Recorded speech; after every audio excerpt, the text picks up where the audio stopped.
Bonjour à tous. Président Dramane Issa, assaut d'assistante au Nigérien. Aujourd'hui, je vous ai amené le colonel Dabelga Abdoulaye Diomaye, que son âme pose dans le paradis. Le colonel Dabelga Abdoulaye Diomaye a été assassiné par le pouvoir de Issoufou Mahamadou.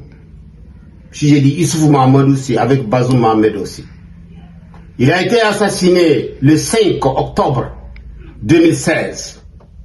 Le colonel Abdoulaye Diomaye a été destaqué au bataillon des Nations Unies. Son téléphone sonne. On l'a demandé de réduire son contingent.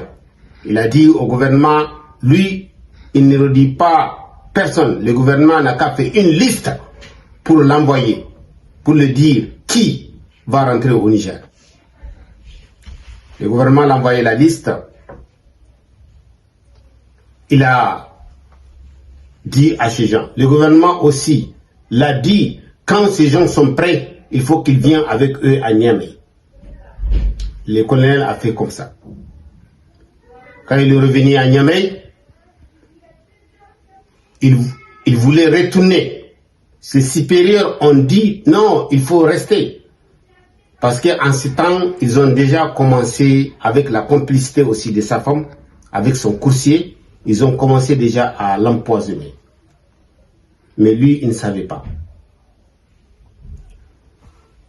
Il a été amené à la garnison sans mis au courant à sa famille. C'est un jour, son téléphone sonnait. Sa sœur a dit, tu es déjà en Côte d'Ivoire. Il a dit, quelle Côte d'Ivoire? Voici, moi je suis ici, je suis à la garnison. Ils m'ont mis ici. C'est en ce temps que sa famille a couru pour aller voir. Déjà, le poison a commencé à prendre la vie du colonel. Après, sa famille l'a transladé à l'hôpital. Maintenant, pour chercher des médicaments contre le poison. Comme ils n'ont pas confiance à sa femme, ils l'ont cherché à sa femme. Ils l'ont cherché. Sa famille a resté avec le colonel. C'est un jour, sa femme est venue lui rendre visite. Il a vu le colonel est assis. Il commence à être guéri. C'est en ce temps que il a appelé. Il a appelé ses complices Issoufou Mahamadou. Après, ils l'ont envoyé 7 militaires. Ils ont venu dans la chambre de l'hôpital. Ils ont ouvert la chambre, ils ont trouvé la famille. Ils les ont dit d'aller dehors, ils ont refusé.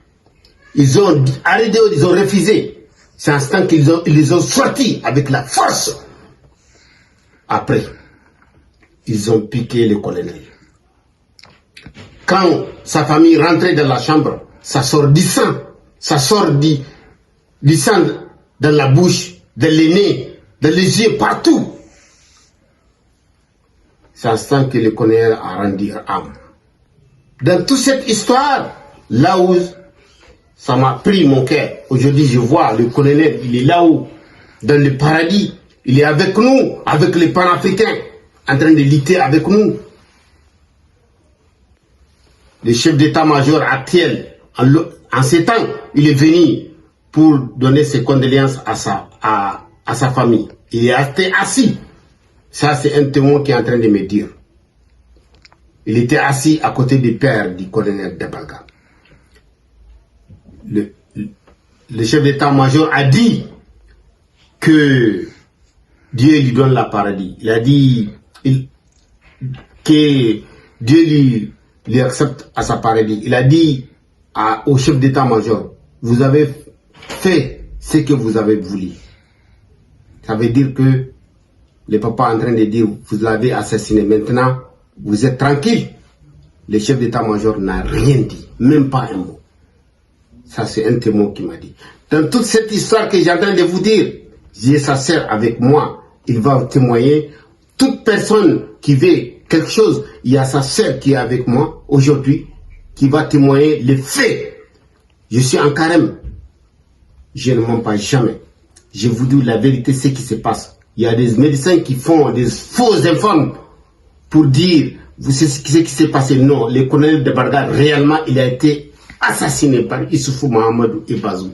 C'est pour cela que j'ai dit, ces gens-là, ils entendent de prier, mais ce sont des assassins. Président Draman Paris.